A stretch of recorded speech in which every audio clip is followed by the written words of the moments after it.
Michael Ostrolenk here, and I'm talking to Jim Brault. How you doing, Jim? Excellent, Michael. It's good to see you. You too. So, Jim, you have 30 years helping individuals, teams, and organizations realize their potential. You're a trusted advisor and master coach to global business leaders and individuals alike, helping them attain remarkable professional success and personal fulfillment. You're also an author. You've written 4 books: Lessons from the Masters, The Winning Mindset, A Path of Mastery, and of course your newly released one. Yeah. Make sure we can see that one. Easy Makes Us Weak, Forging Mental Toughness, Resilience, and Character. You're also a Certified Unbeatable Mind Coach and a graduate of SEAL FITS KOKORO 47.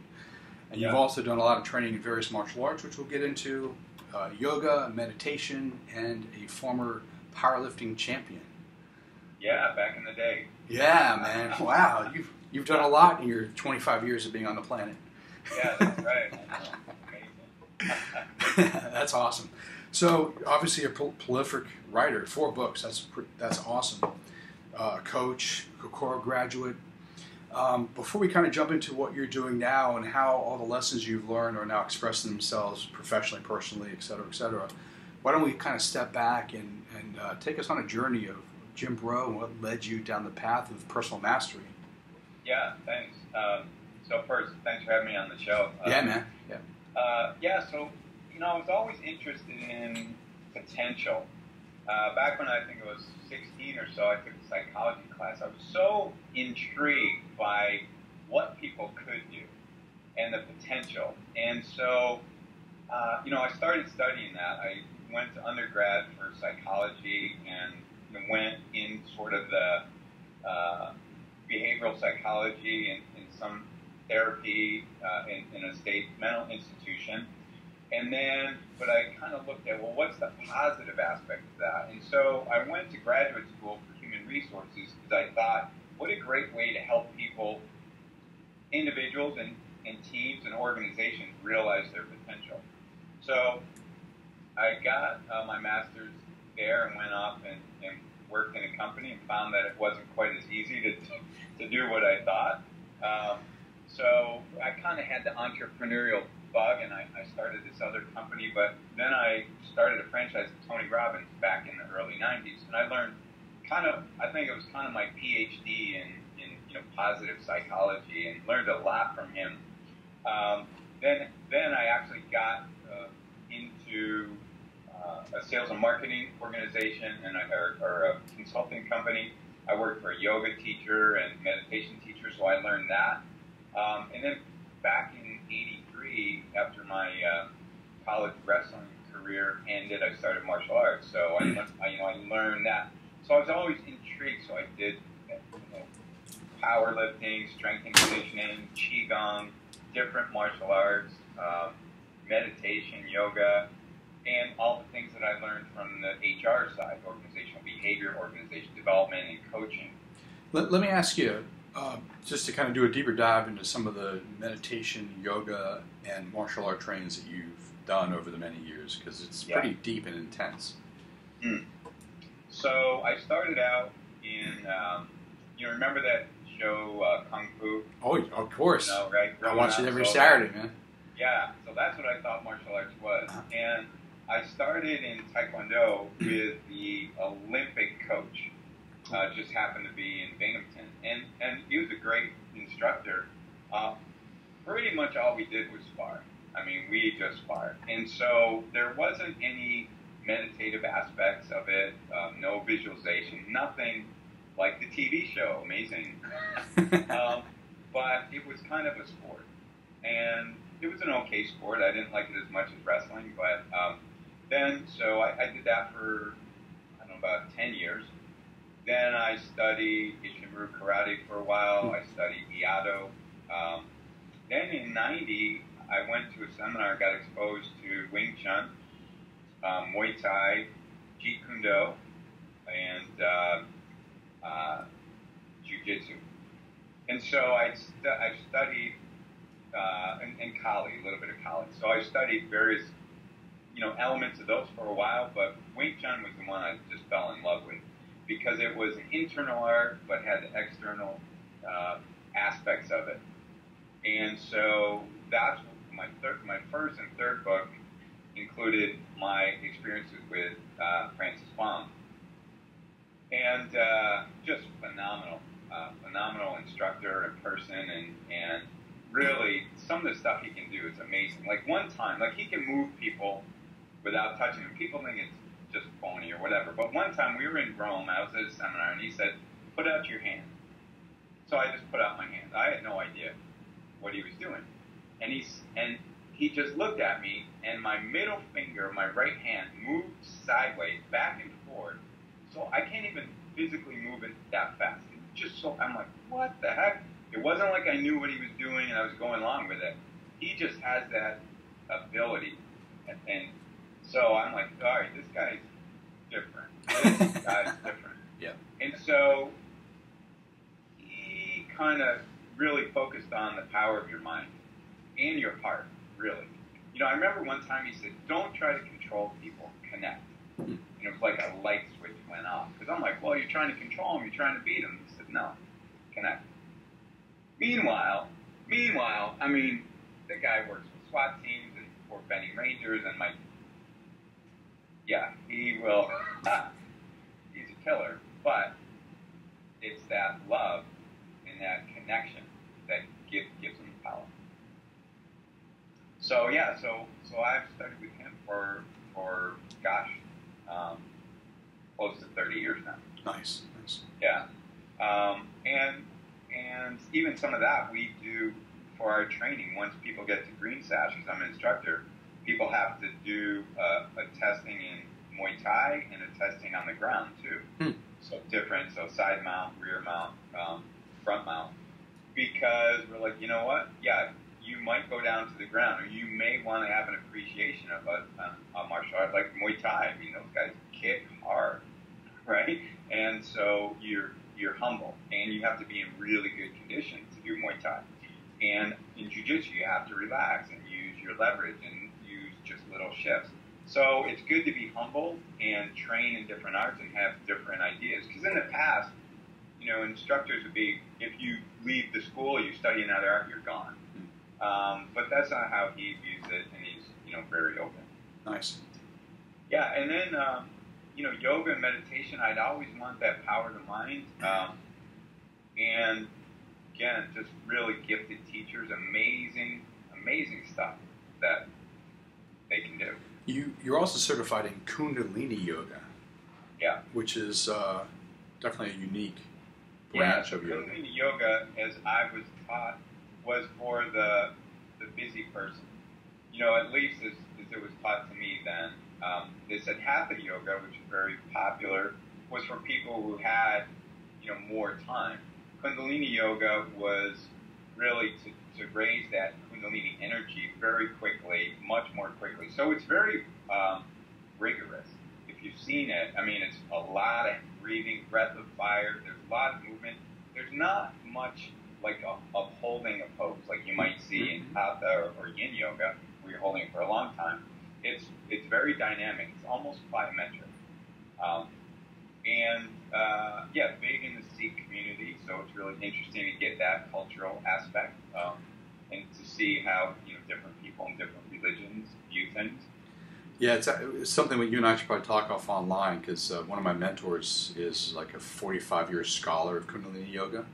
Oh, wow. And he reads Sanskrits and written quite a few books, so it can be fun for us to talk when I see you next, actually here in a couple weeks.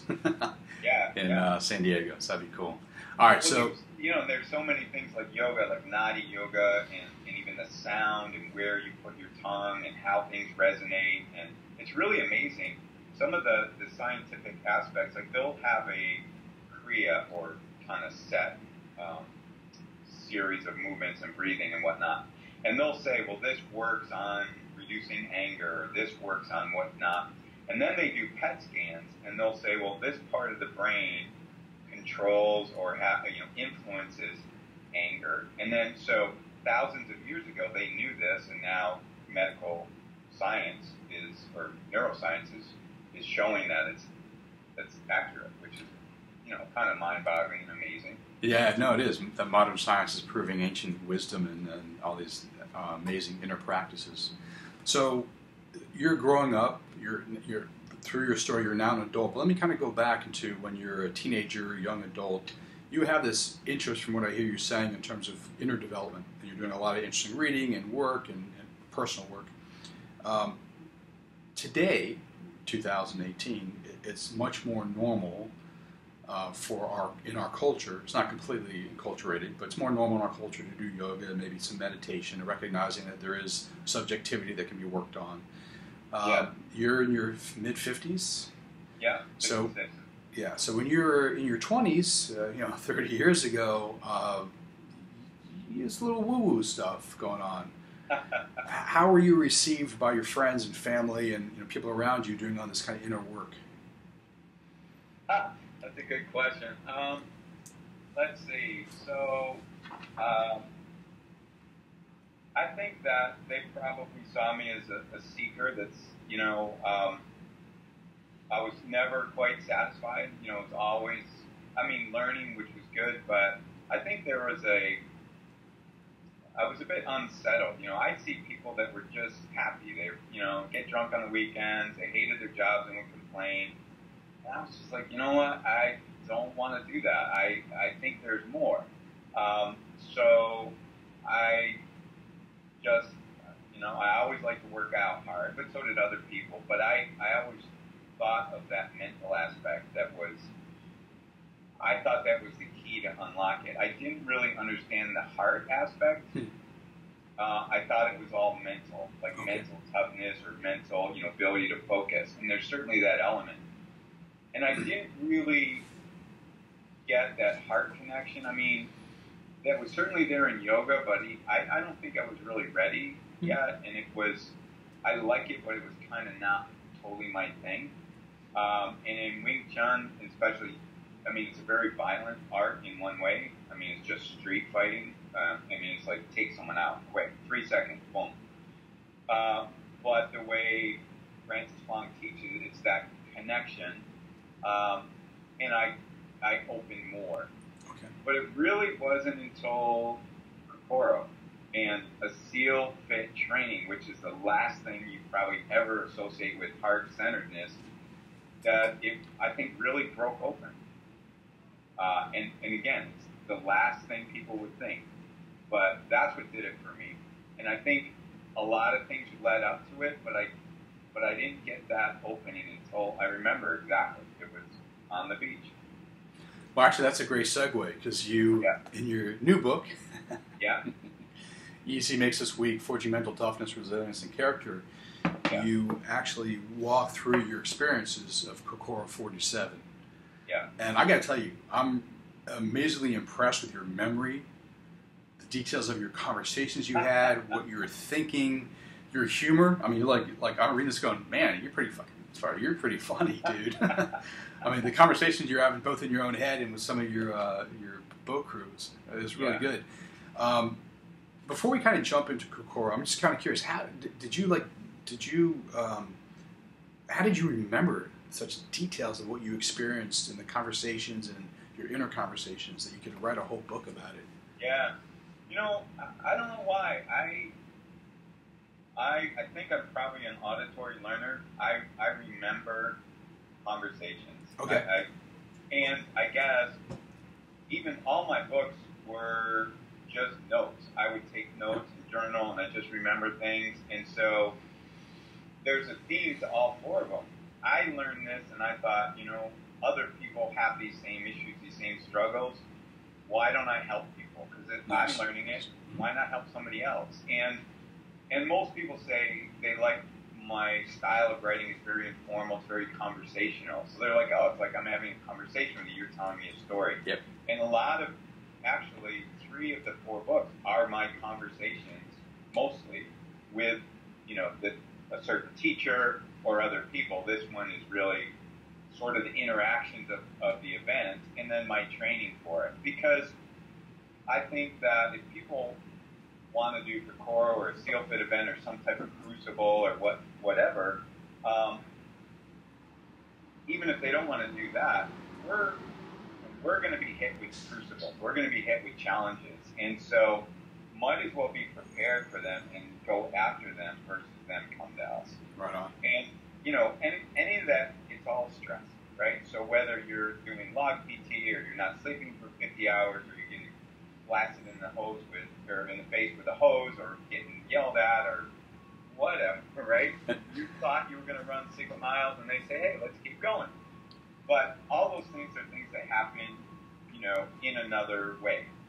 Obviously not getting sprayed in the face, but, you know, your business didn't go quite the way you thought, or something happens, someone gets sick, or there's a relationship challenge, or political environment, or whatever. I mean, there's stresses all over. So it's just a great learning environment in a managed way to say, all right, here we're giving you this stress. Now, how are you dealing with that? What's going on with your mind? How are you using your breathing? What are you saying to yourself? Are you looking at the big thing and getting overwhelmed, or your ability to chunk it down and focus on these little aspects that actually you can control? And oh, by the way, are you focusing on the other people? Because if you're feeling crappy, most likely they are too. So maybe you take your eyes off yourself, you focus on others, and then you get that connection, that 20x that, you know, we talk about in Unbeatable Mind. You know, before we kind of go down the path of how your heart got blown open, is kind of what I heard you say in terms of Kokoro, and there are things that led up to that, but you know, it kind of sounds like Kokoro was a really big thing to open your heart, as opposed to your mental toughness and your physical capability and stuff like that. Why Kokoro? What led you to even want to do Kokoro? Crazy. I don't. Well, so to give you a sense, so in 2012, around there, and then a little bit after, I was heading up human resources for Kodak. So just to give you a scale, when I started, I had 228 employees, a budget of $38 million. So a big job. Kodak, as you know, most people listening know, they actually invented the digital camera, but kind of didn't probably capitalize on that because their film was just so profitable. And so they got to a point where they were, you know, had to do something very different. So we went, and human resources is responsible for all these processes. We went from a workforce of 36,000 in over 30 countries, you know, where we had employees, to, in less than 4 years, 8,000 employees.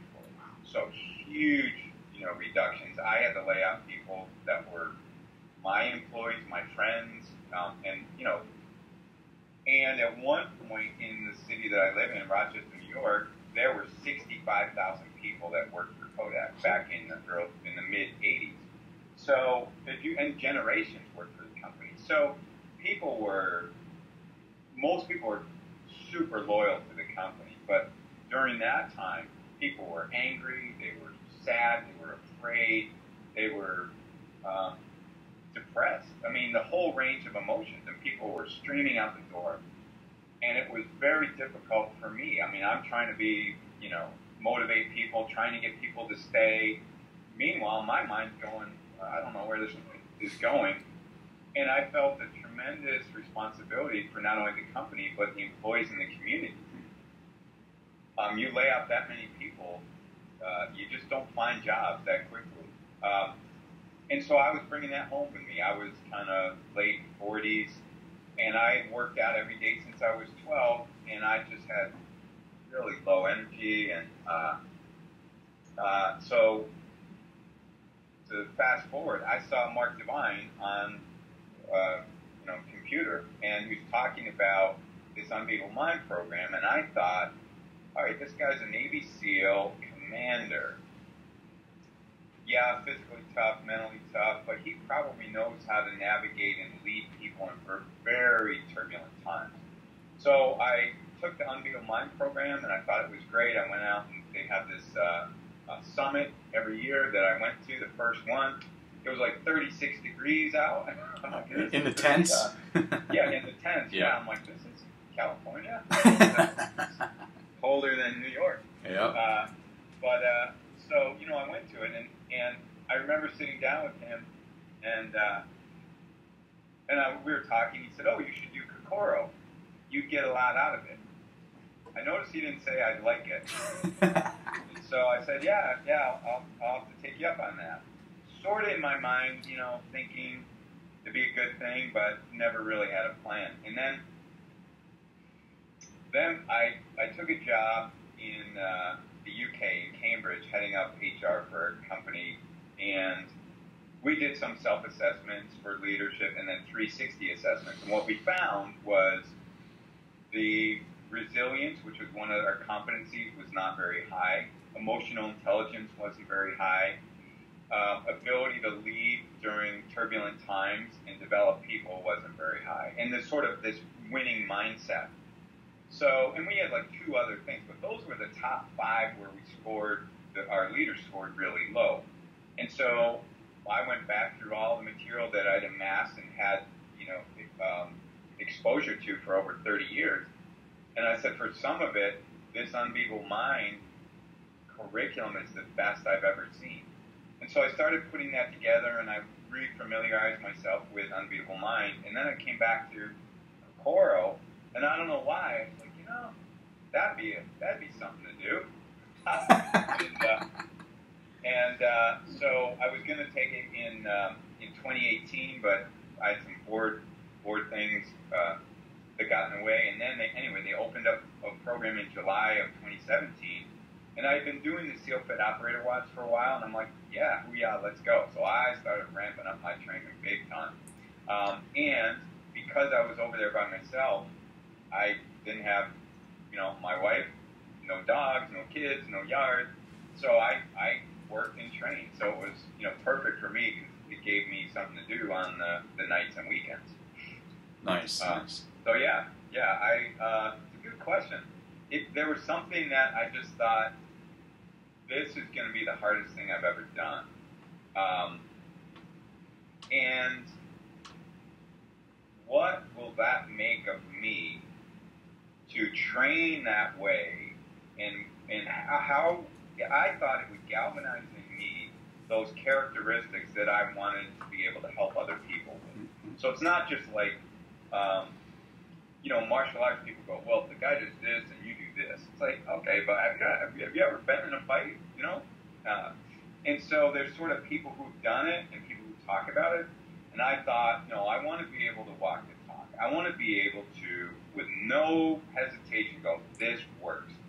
If I can get through this at my age, and this is tough, then I'll know this stuff works. And then, people go, well, I'm not sure. No, this works. And so I guess I wanted to have that inner knowing, not of, oh, am I tough enough to do it, which I think some people, that's why they go in. To me, it was, I want to know that these tools and practices are it. This is what will help me. And so I had done visualization before. I had done breath work before. I had done yoga. I've done powerlifting and running and, all that stuff. But I never did it all at once. And I wasn't always consistent. I'd do it for a while and then I'd, do something else and I'd get back to it. But I wasn't consistent, not the mental training. So, yeah, they're my dogs. Oh, I hear them. That's awesome. As you know, I love dogs, so that's very cool. All right, so you decide to do it. You train up for it. You have the perfect environment. You're free of family obligations because you're in England. Your family's back here in the States. So you can train at night. You can train on the weekends. You're not only doing the physical training, but you're integrating the mental and emotional training as well. Yeah. Pretty much everything you've learned the entirety of your life is kind of nicely coming together. Yeah. When you show up, you already kind of mentioned that you did it in your 50s. Kind of give us the age range. First of all, give us the number of people who started, because we know that's different than the number of people who finished. Yeah. And give us an idea of the age range of some of the folks who are there. So it, Kokoro varies. I think they probably have, a range of people. This one, they opened up with like 4 months notice, so there were 14 people signed up. 10 showed up. So people paid their money, said they're going to be there, and didn't show up. That blows my mind. So it was a month before my 55th birthday, and then the next oldest was 42. I think he was sort of mad because he wanted to be the oldest guy. I'm like, sorry, man. There was a 17-year-old kid who wanted to be a Marine recon guy. There was, I think, a couple 18 and 19-year-olds, and then guys in their 20s, and then there were 3 guys in their early 40s. One was 40, and I think the other were 42. So 10 started. One guy quit after like 20 minutes. Yep. I was like, dude, we just started, man. But the opening's a little rough, right? They're definitely in your face, and yeah. And let's see. And by the way, it was hot. It was like 90, 91, and 92. It was hot. And, but I would say, let's see. I think in the first 7 hours, like 4 people quit. The first night we go on a ruck that is like, seriously? Really? Like, talk about mental toughness training. This was, so put a 40-pound pack on, or 45-pound pack, grab a 10-pound dumbbell, put a treadmill at 8% incline and walk for 13 miles. It is like, and I came back, because that was my, like, there is no flat, like, you think, like, it would flatten out at some point. And I came back as an intern, and I drove the van, and I'm like, this is all the way up. I got tired just driving the van, so, yeah, so we had then a couple people quit at the top, or on the rock. And then, so there were 3 of us. 3 of us graduated. One guy was 18. He's going into the SEALs. He's leaving in a couple weeks. And then another guy was 21. He's in phase 3 of BUDS. So he graduated Hell Week. So BUDS, or Basic Underwater Demolition SEAL Training, has 3 phases. He's in 3rd phase now. And most people say the first and second are the hardest. 3rd phase is land warfare, and it's not that it's not hard, but you kind of got through pool comp, and you got through Hell Week and all that stuff. So yeah, he's doing good. That's awesome. Yeah. All right, so you mentioned a little bit earlier that you had a heart opening experience. I think you might have even said on the beach. Yeah, on the beach. So the Coach Scott says, there's good cop and bad cop. And there was like bad cop and worse cop, pretty much. I mean, these guys were, for the most part, he goes, so he says, so the second day, so we started at 10 in the morning on a Friday. So this was Saturday evening, maybe 7 o'clock, and we've done this down pilot thing and ran and sprinted, and again, it was hot. So, we had been up for a while. We'd done the ruck, and then we came down, which was not significantly easier the way they gave it to us. So he goes, there's 2 points when people quit the most: the ruck and the equalizer, and walks off.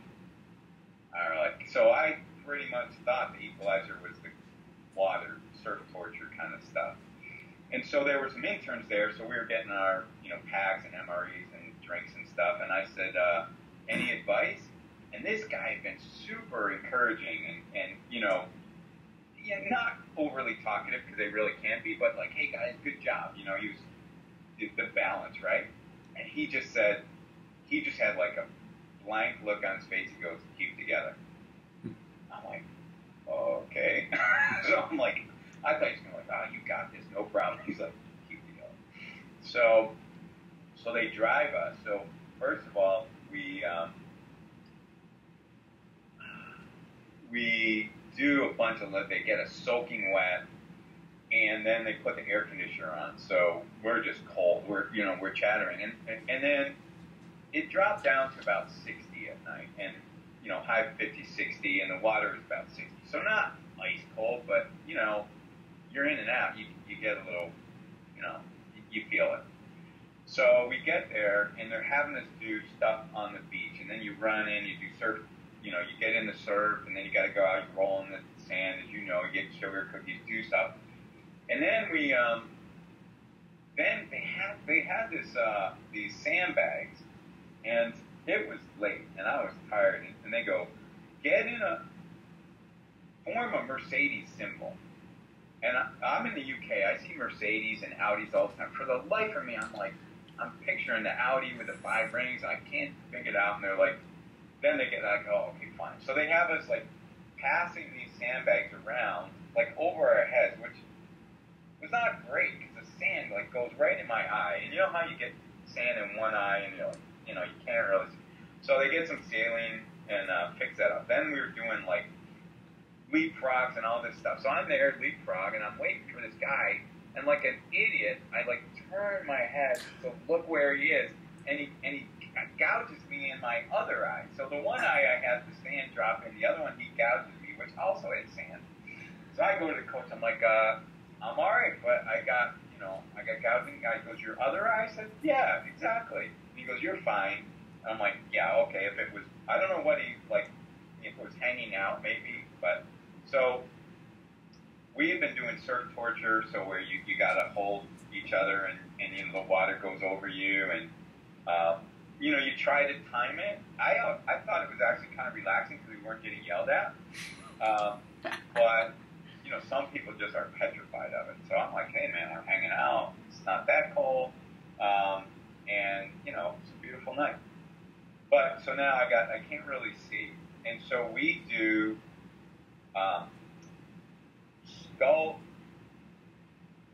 drags or something. So you basically pull yourself along with your hands, and then the low crawl, and then the bear crawl. And I was counting reps, and we were doing 150 of each. I kid you not. We were doing this for an hour. Later, I had where my veins were black and blue, and just dug and raw, and the sand is like sandpaper after a while. I was like, you gotta be freaking, that was I was never at a point where I wanted to quit. I'm like, damn, this is a lot. Because it's just your serratus muscle and core, and we just kept doing it over and over. I'm like, wow. So those guys were I said, all right, I can follow you, but you guys gotta make some noise so I know where you are, because I can't see you. So I'm just relaxing, and then it was a point I just had to focus on one rep at a time, because otherwise my mind was going to start playing tricks. And then my eyes sort of cleared, and I looked up, and it was a beautiful night. It was the moon was out, and we're on the beach, I was with my buds, and I felt this a wave. It's kind of like Kundalini. This wave of it was palpable. It was like electricity going from my feet all the way up through my head. And I had the most profound sense of peace. I had no inner dialogue. And I was just like, wow, it's amazing. And, Mark Devine, the founder and CEO of Unbeatable Mind and SEALFIT, says, you will meet yourself for the first time. And that's what I experienced. It was such a sense of, complete peace. That didn't last that long, but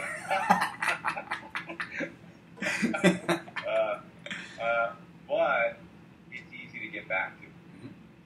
You said, my wife and I have 2 granddaughters. We have a grandson pre-born in January, rather. And but even though I love our kids growing up, love my wife, I always felt like this, there was something else to do. I was like, okay. I was never really present as much as I studied it and probably talked about it. I had trouble with that. I was always kind of in the future. Somewhere in the future was better than where I was. I don't know exactly what was supposed to happen in the future, but, and on that beach, I was just in the moment. No other, and it was just so peaceful, that inner peace and the power that came through that. And yeah, so that was the switch. That's awesome. Never changed. So obviously you graduated, you were secured, or otherwise you'd be able to write your book. Yeah. Well. So at the end they do. So the beginning of the set, you're there, you run for a little bit, and then they do what's called breakout, which I always thought was called beatdown, which is I think more accurate. So that lasted like 2 hours in the beginning, and then I thought they'd have us do it for like 10 minutes. They went way longer, and so I thought we were all done. So Commander Divine gets up and he goes, what do you guys think? Think you should be secured? You think you should graduate? And we're like, ooh, yeah, sure, or not, sorry, that's, ooh, yeah, we're like screaming. And then he looks over at the coaches and says, what do you guys think? I don't know, it's tough. He goes, all right, you are, and I'm like, big smile starting to break on my face. He goes, not secure. I'm like, no. He goes, let's run. And meanwhile, our feet, my feet, everyone's feet are just swollen and toast. You can barely hobble. So I'm like, oh, great, more running. So we run, then we do will to live rock carry for 6 miles, and then finally we do get secured. But yeah, we had a little, he juked us a little bit, like, That's not surprising. Yeah, but yeah, I was secured. Yeah. Yes, you were secured, successfully completed Kokoro, obviously wrote the book about it. Yeah. How did your experience at Kokoro show up for you in your marriage, in your family life, in your work life? What lessons did you learn that are now kind of embodied in you, how you are now in those various aspects of your life? Yeah, so I think the first thing is that emotional reaction, not that I don't have emotions, but that immediate, like, getting mad, or this isn't fair, or why is this happening, or why is this person acting like this, goes away. It's just because there's so many things in Kokoro, you just have to go hoo-yah. But also the training, it's not, the training for it. Like, all right, you got to push yourself, keep going. And so the positive self-talk and the breath control and all that. So I think part of the training and the experience is you get to understand your witness. You get to sort of step back from yourself and watch your mind and watch the little tricks it plays. So you're like, oh, okay, that's interesting. And so much more patient.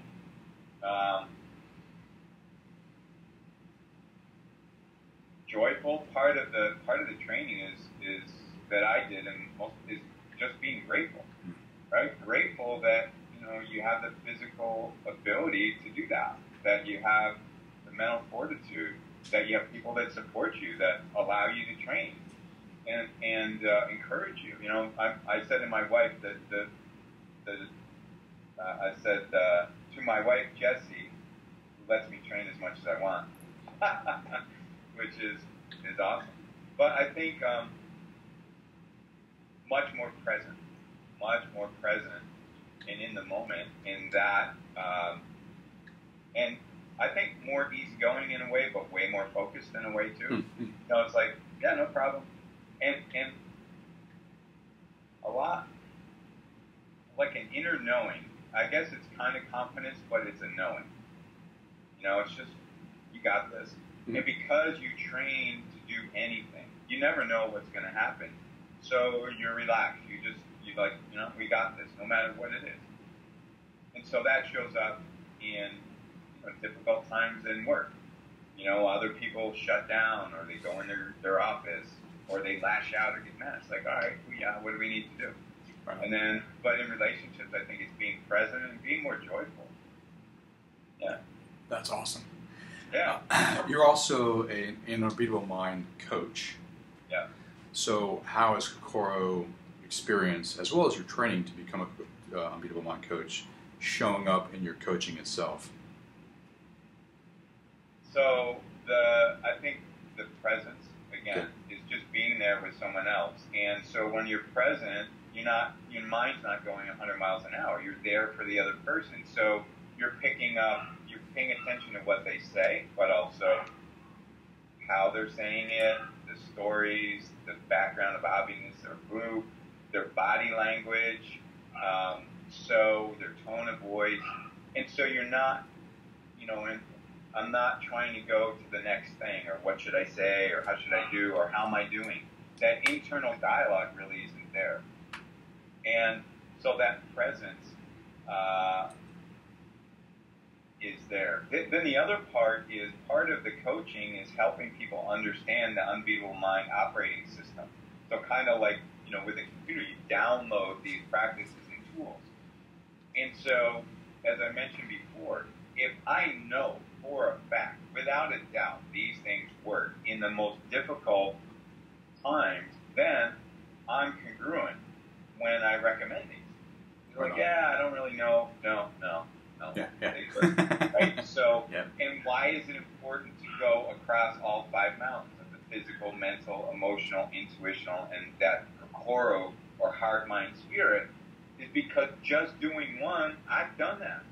I've done it, and most people have too. And if my experience is at all like anyone else's, it's incomplete, right? It's like, all right, you might be in great shape, but this keeps gnawing at you, or you're doing great here, but I'm not as patient as I think I should be or want to be. So it's really being there for the other person, being present, and also knowing that this works. That's without awesome. a doubt. Nice. Yeah. Nice. Yeah. That's my experience of you too. Very present, very knowledgeable, obviously as well. But that's awesome, Jim. Well, your book, Easy Makes Us Weak: Forging Mental Toughness, Resilience, and Character. It's an inspirational read, and as I kind of said at the very beginning of this conversation, I'm impressed with your memory of the conversations. Like, you just go into such great detail of what was happening in your own mind, your funny conversations with yourself and your bow crew.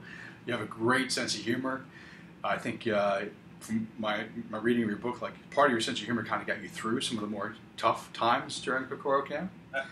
Kind of able to laugh at yourself and laugh at the situation and kind of reframe things, which is wonderful. Now, if people want to learn more about your books, you have other books as well, want to get in touch with you, how might they find your books? Yeah, so you can get them on Amazon, probably the easiest thing. And also, just to let people know, 10% of the profits go to the Courage Foundation. Nice. Probably people know 22 vets a day in the U.S. commit suicide, which is just mind-boggling. It's so sad.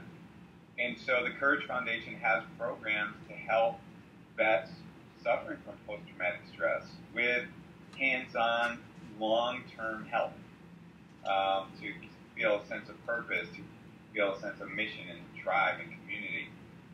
So that's part of what we do. So 10% of the proceeds or the profits are going to Courage Foundation. So you can get the books on Amazon, and also if you want to find out more about me as a coach, just go to unbeatablemimind.com and go about, and there's coaches, and there's a whole bunch of other people too. I mean, really talented folks. So check them out too. They're great people.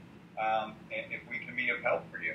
But yeah, unbeatablemind.com is find out more about me and connect with me. My email's right there, or jim.brault, BRAULT, at unbeatablemind.com. Awesome. Thanks, Jim. Yeah.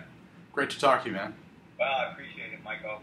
I love your podcast and appreciate the opportunity to be on it. It's great to have you on, and I'll be seeing you here in a couple of weeks. Yeah, look forward to it. Ciao, man.